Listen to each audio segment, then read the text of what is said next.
Welcome to Fans of the Forge, where we are recapping Season 6, Episode 10, Battle of the Branches. Oh, little tournament going on here between the armed forces here. So this week, it's the Army is up. So they're going to have a bracket-style tournament where the winner from each branch will move on to a final round. Army, Air Force, Navy, Marines. Right. No Coast Guard in this one. Yeah, no Coast Guard.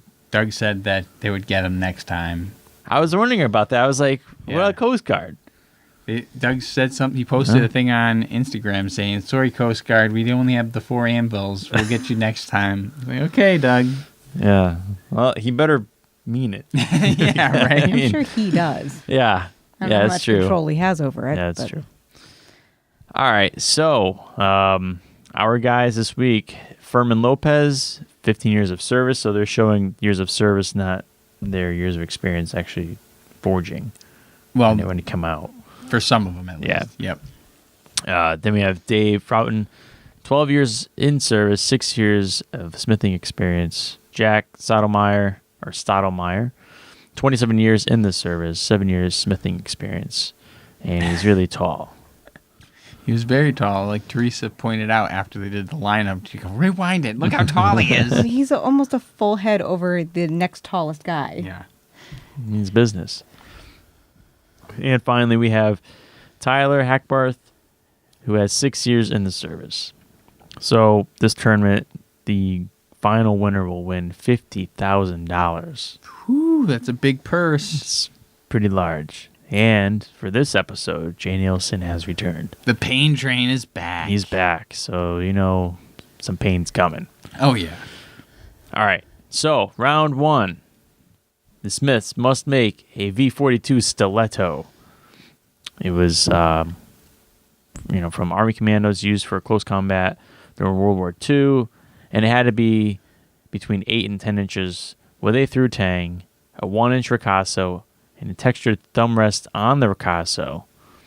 And they were given 10 series steel to forge the blade.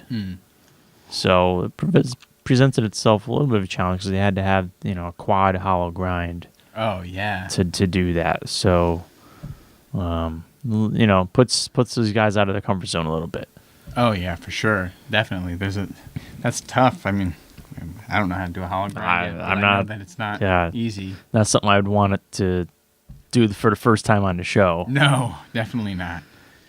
So for Furman, he has problems with his welder right off the bat. He said it wasn't working, so he's waiting for one to free up so he can make a work stick, attach it to his billet. He gets a point hammered out and does some thermal siphoning on his blade. Added a thumb rest using the rotary tool after grinding in the hollow grind. And did a quench and had a straight and hard blade. Yeah. So not too many obstacles for him. No, it's pretty straightforward, and he went right through it. Yeah. For Dave, he started hammering on the anvil rather than using, Big Blue. Oh, yeah. Trying to work that steel. And he turns around and sees Jack and decides to wait. Yeah. He couldn't believe his, Jack had this huge, long, drawn-out billet, and he's like, "Wow, all right, I'm gonna wait." Was this where Will was like, "Hey, there's one thing you learn in the Army. They just kind of look to see what the other guys are doing. Oh, to yeah. see what Right. you're supposed to be doing."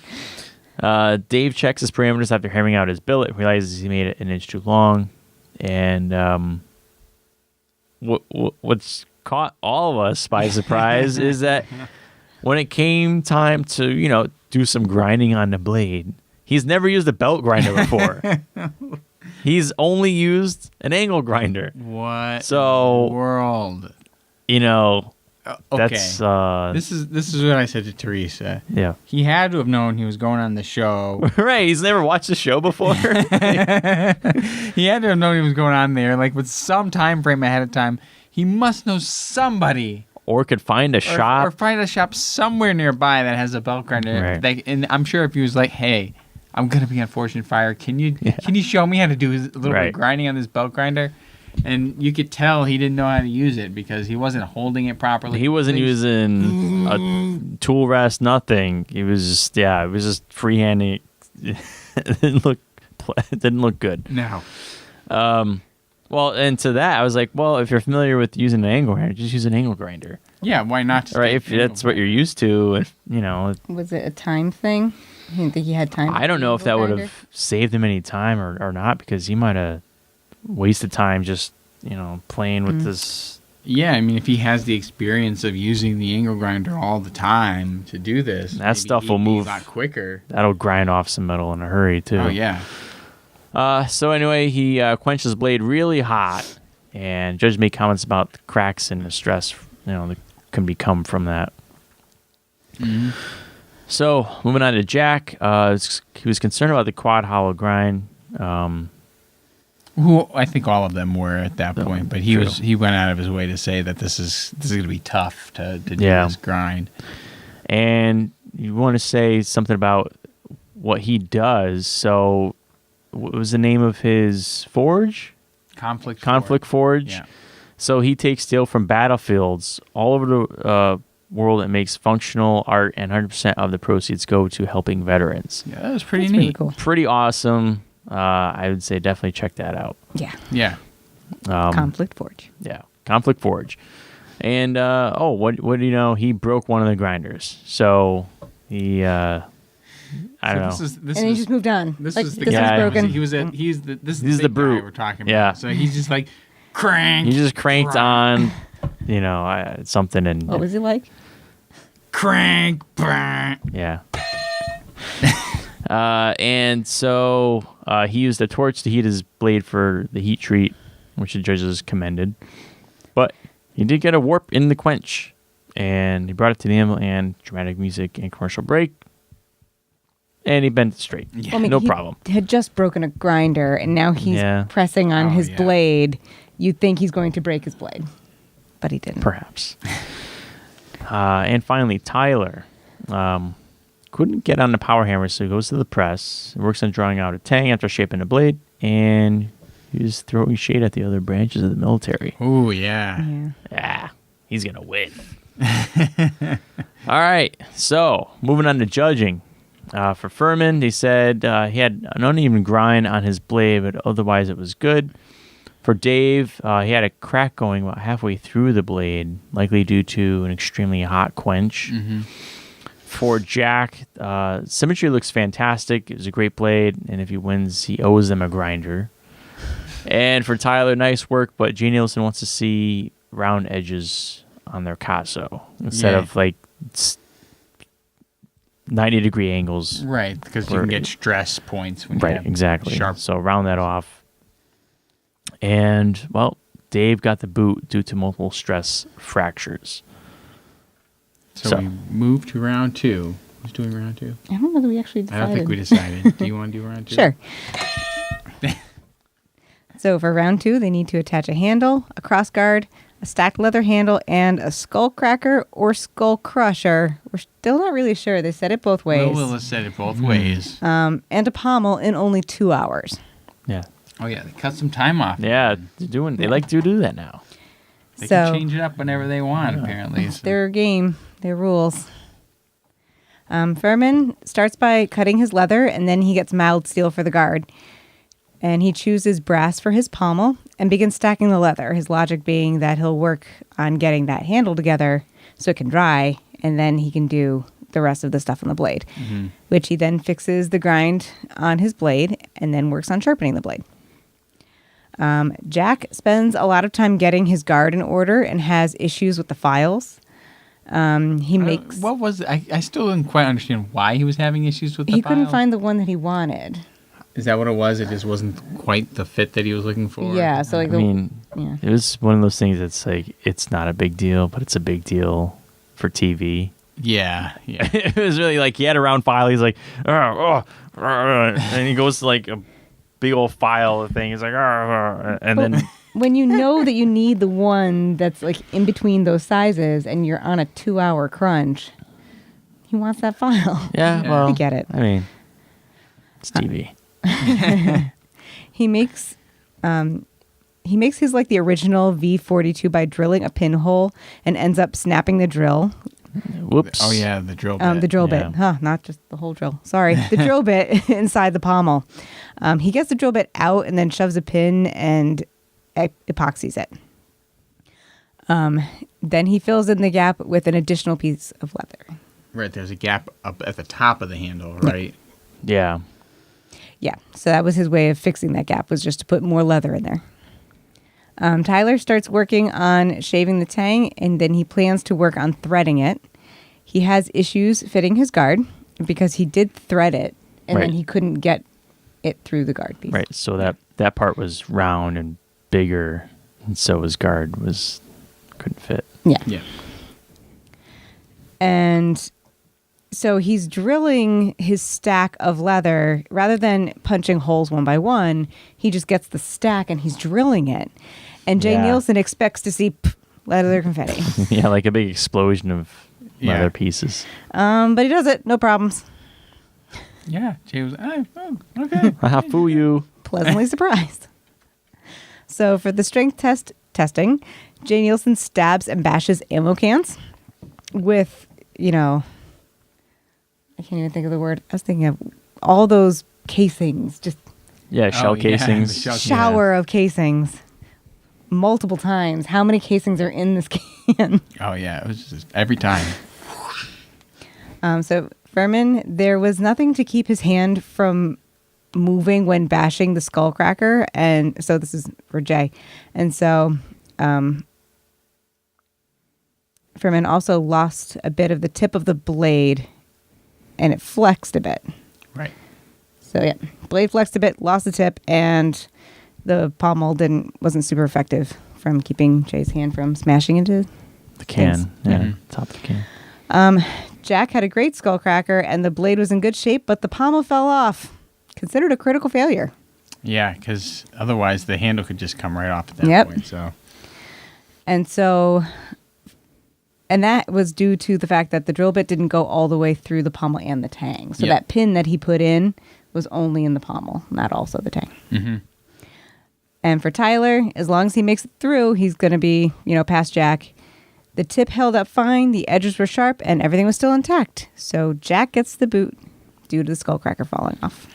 It was a shame because I feel like that guy, if that hadn't Yeah. happened, he probably would have taken the whole thing. Yeah. Yeah. Now we move on to round 3, where the contestants had to make the US Army Officer Saber, which had been in use since 1775, but an updated ceremonial version had been unveiled in 1902, which is what this was based off of. It had to be between 27 and 28 inches long. The depth of the curve in the saber had to be between 1/2 inch and 3/4 inches. And it must include a 3-bar saber guard and a knuckle bow. And they were given 4 days to make the weapon. Again, 4 days. To Right. make So it. they shaved off an hour for round 2 and shaved off a day for round 3. That might just be a new status quo. That's what Yeah. That's what I'm thinking too. And you know what's interesting? What other TV show did 4-day final builds on their weapon making? You talking about Master of Arms? Master of Arms. What? Wow. Yeah. Interesting, huh? Interesting. Right around the time that Master of Arms was airing would have been They would were have been when filming. they were filming this. So, Wow. interesting, Forge and Fire. You But- thieves. Bold, son. Whoa. Anyway, we go into the custom builds here. Furman, who goes on Instagram by Taino Custom Knives, Taino. For day 1, he used 1095 steel, and then he set up 2 forges to be able to work on his whole blade at once. So basically, he had one in front of the other one, which Right. worked pretty well. And then he set a spacer up on his bench so that he could use that like a jig assembly to bend the saber to the proper depth that he had to get it to for his curve. For day 2, quenched his blade, and it actually straightened out the curve that he had put in it. Yeah. So he had to heat it back up and put it on his jig to get the proper curve depth again, and then he just moves on. Keep that in mind, because I have a theory about something here. Oh, okay. So day 3 didn't show anything for him, and then day 4 he works on sharpening the blade, finishing his handle pieces, and then Tense music plays, according to the closed caption. Tense music.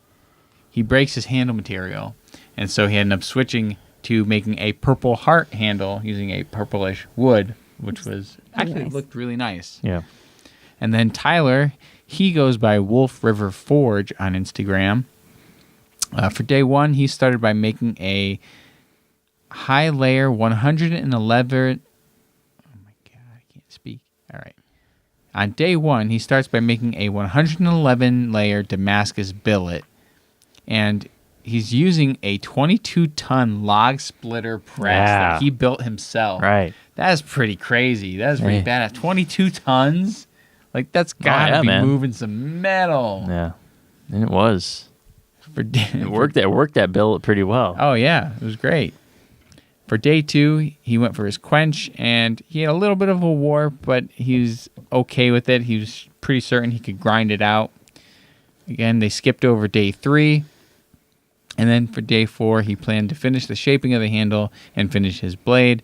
And he had the Damascus pattern looked awesome. I thought. I was like, yeah, that's one comment I made. I was like, that looks really cool. And then right as they're wrapping it up, he gives his best Doug "It Will Keel" impression from his shop. So they move into testing back at the forge, and it starts with Doug doing ballistics dummy kill test. Perfect. It's a classic. You can't go wrong with that. This one's good too. So Tyler, for his, the edge is sharp. The blade took a little bit of glinting when it hit some of the bone, but there were no other issues. It will keel. He shaved the shoulders right off of the dummy. Oh, yeah. He just took them That's right how off. He started. He's like, And then there's a lot of stabbing. And He came right in and yeah, man, it was chopping the neck. beautiful. And the head. It was good. Yeah.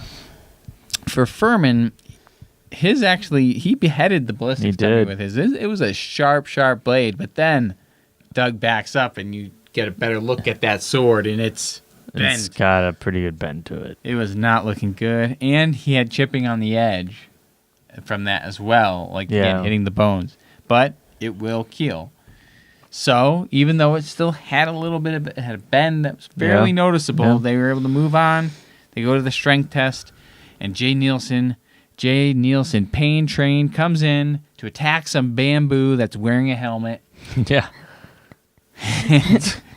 For Tyler, Jay says this is a beast. Like he smashes that helmet. He cuts through the bamboo. It is great. There's some chipping on the edge, but otherwise very sharp blade.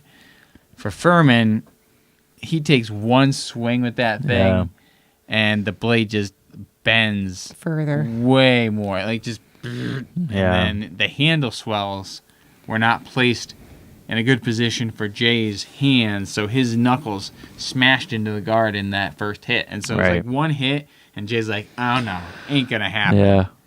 And so because Jay stopped the test and the blade bent so much, Furman ended up being eliminated due to catastrophic failure, and we get Tyler as our winner, our Army champion, who then moves on to the finals. Very good. So this was a great episode, I thought. You know, it was pretty action-packed, I would say. There's lots of stuff happening. Nothing that was too over the top. Yeah. You want to talk about your theory? Oh, the theory. Okay, so I completely forgot about it. But for Furman's blade bending, he heated it back up again, right? But he didn't reheat treat his blade. But he got it. That we saw. Right. They didn't show it. So but then I see what you're saying. If he didn't reheat treat it and quench it again, then it maybe just didn't. It wasn't hard anymore. Maybe that's why it bent so much. Possibly. I mean, we also know that blades need to be tempered after a quench. So they don't really show that either. So I don't know what happened after that. Right. It's they possible. Didn't show day 3. They didn't show day 3, Yeah. but it's possible maybe he missed something when it came to that heat treatment that caused that to happen, because that was a pretty significant bend. It took it, yeah. And considering we've seen other guys making, thinner thinner swords that they've done the bend test in. Right, and returns to true. And yeah, so like something was weird about Yeah. that. But anyway, he still did great, I thought. Overall, he was a very likable guy. I was rooting for Furman the whole time. I think he was my. Yeah. If we had to do a pick, which we don't do anymore, I probably would have picked him to win it.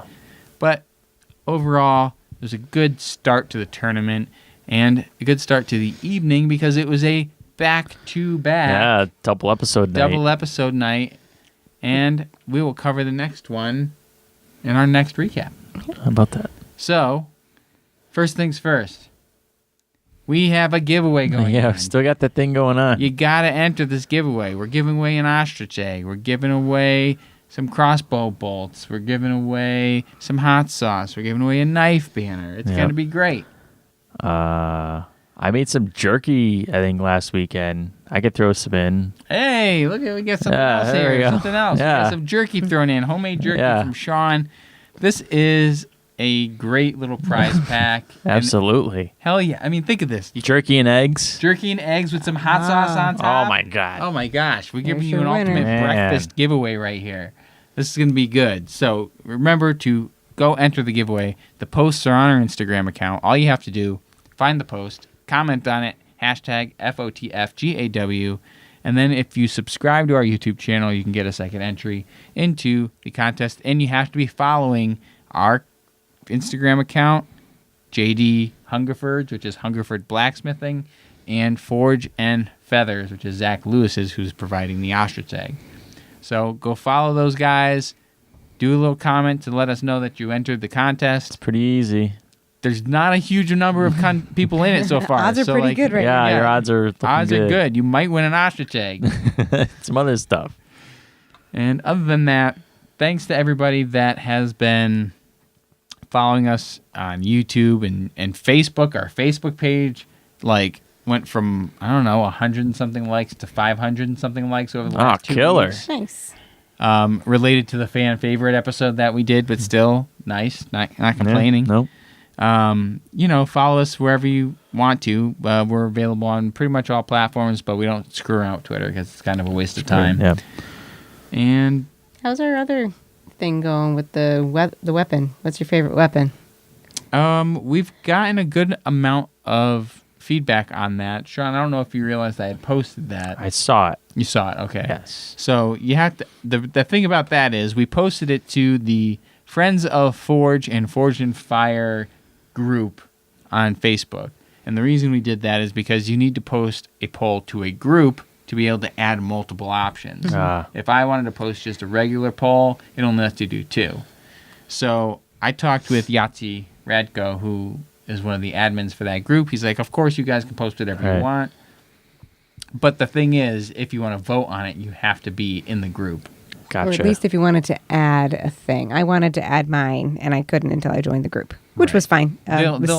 Seconds. I They're was in. looking to grow the group Yeah. anyway, so it's not a bad thing if you join the group, and there are a bunch of good people there. Yep. So we'll let that one run. Maybe we'll let that run another week and see how many more people we get it. I'll share it a few more times, and then we'll tally that up, and we'll go through which weapon is the top weapon that people liked from previous episodes. So yeah, so that's it. That's the wrap up. I Cool. think that's it. Thank you for watching, and we'll catch you in the next one. See you.